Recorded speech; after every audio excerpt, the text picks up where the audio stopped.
Ayan na po si Kenzo. Kakain na po siya. Yung high chair niya po, pwedeng maging swing. Tapos, pwedeng babaan yung chair. Tapos, taasan. Wow, vlogger. Ayan na po, kakain na po siya ng squash. Ready to eat ang bebe namin. Say hi, Kenzo! Medyo mainit pa po yung pagkain niya. I-mix natin. Make sure hindi po mainit. Dapat po ang baby natin nakaupo ng maayos para hindi siya ma-aspirate, mga mi. Excited na siya. Ito, food mo. Ready ka na, be? Ayan, bumili po kami ng bib na silicone para kahit madumihan yung damit niya, pupunasan lang, hindi po yung panay laban natin. At may pangsahod po dito kapag may malaglag. Ayan. Baby Kenzo, ano masasabi mo? Congratulations! Happy ka ba sa high chair mo po? Here's your toy. Ayan guys, may freebies pa na po. New Myrosol Radiance White. With alkaline Ate, mainit pa ba yung food? Check mo muna. Angat mo. Okay naman. Okay na. O, konti-konti. Don't do that. Ito, toy mo, toy mo. Konti-konti lang, ate. Konti-konti. Small amount lang po. Sobo! Parang chuchup-chup po muna siya. Para siyang dumidede. Kasi naaral pa niya, i-open yung kanyang mouth. Anong flavor yan, anak? Sabihin mo, squash po. Okay na. Go. Medyo ganun mo, anak, para na ano. But with Head & Shoulders, no chance. Its best ever formula keeps you up to 100% danger-free. Make every day Sarap. Kuha ko white. Ayan, mukhang nag-enjoy po ang aming baby sa ginawa naming puree. Squash puree ang tawag po. Okay, isa pa? Dapat maubos mo to. Ready? 3, 2, 1.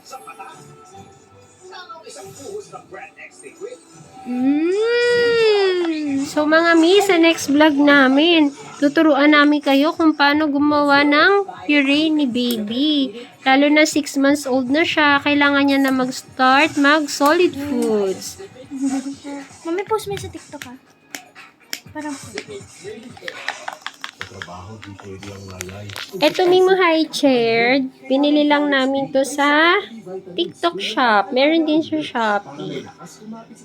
Very affordable price. Kasi kung sa mall na siya, medyo expensive na. Ito, pwede nyo siyang i-swing, pwedeng itaas, pwedeng ibaba.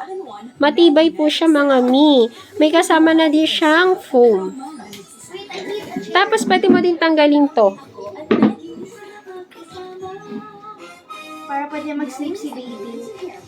Actually, mga mi, kanya trinay namin. Sarap ng tulog niya sa swing.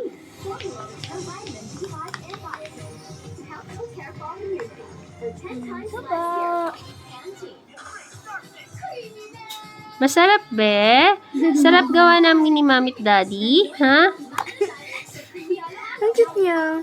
So, mga mi, mapapansin nyo, ang baby nyo, pag ayaw nila ng food, hindi nila sinusubo, tas umiiyak sila. Pero pag bet nila yung gawa mo, kakainin nila yan. So, kailangan i-feed natin si baby 3 times a day, morning, afternoon, and evening. Tapos, mag-ready tayo na water. Tapos, after nila mag-feed, wag muna natin silang ihiga.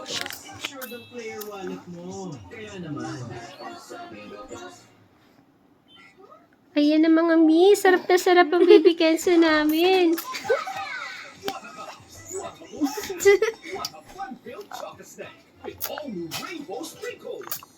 Sarap.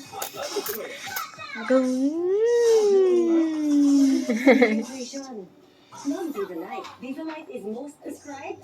Sarap? Yummy? Clean. Ayan mga mi, excuse me po. Ay, paubos siya guys. Malapit na po maubos. Ito.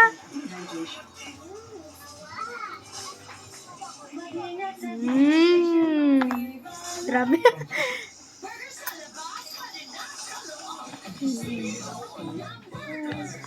Hoy, malapit na maubos ng baby namin.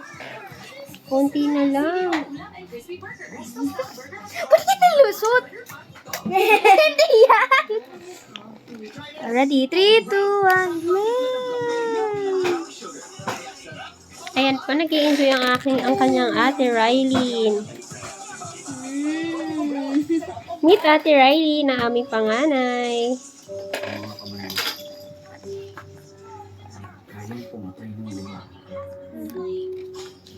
Kasi may boy niya. Ayan na po. O so mga mi, babay na muna. Mag-enjoy muna kami kumain. Ano, Kenzo? Ganjo, ay. Ganjo. Sarap. Yummy. O di ba mga mi, pag-bet ng baby niyo yung food, kakainin nila yan. Tatayo.